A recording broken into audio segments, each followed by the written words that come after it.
Courthouse was designed by Charles Bell in 1908. Charles Bell was a prominent architect who had done other courthouses and state capitals in the upper Midwest. And the building was dedicated in 1911, so it's currently 105 plus years old.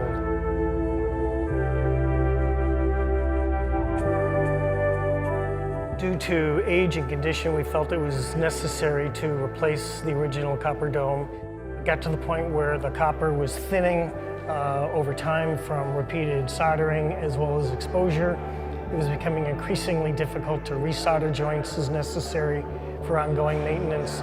And the sealing of the dome in years past wasn't always done correctly.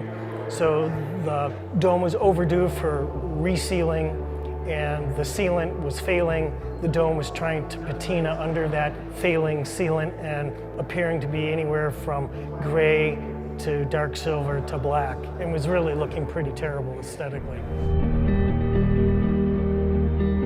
You know, the essence of why we replaced the copper dome is to protect the historic interior plaster and painting work throughout the building, particularly on the third floor. And when the dome leaks, we don't have a roof leak, we have a building leak.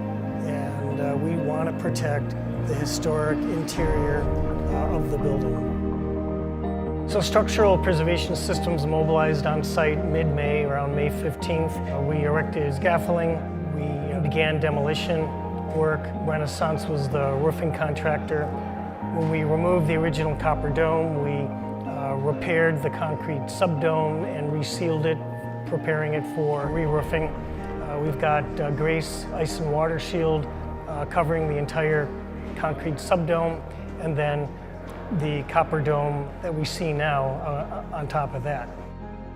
You know, some of the challenges were, of course, when you remove the copper dome and you expose for the first time the concrete subdome, nobody knew exactly what condition it would be in. Fortunately, it was in better condition as compared to worse condition, but there were still repairs and resealing that needed to be done.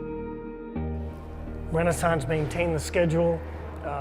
You know, for a period of time, the subdome, when it was exposed, had to be tarped. So every day that tarping was, raised and lowered. We had no leaks, during that period, even though we had a lot of rain. During demolition, the crew took all the panels and pieces off, took them back to your shop, and they were basically recreated, identical.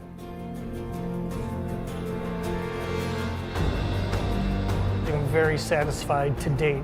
We just completed the project 30 days ago, but I'm happy to say that we reached substantial completion 4 days ahead of schedule.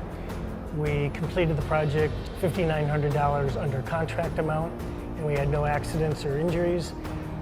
Renaissance did a great job. I know Kai and Juan were just great guys to work with. Well, I think folks in the city of Green Bay are happy to see the reinvestment in what is a historic building. We're on the National Historic Register. The dome is an icon on our skyline. When Packers play home games, oftentimes during breaks in the game, the dome is zoomed in on and broadcasted nationally. So it's prevalent, and it is just an icon within our community.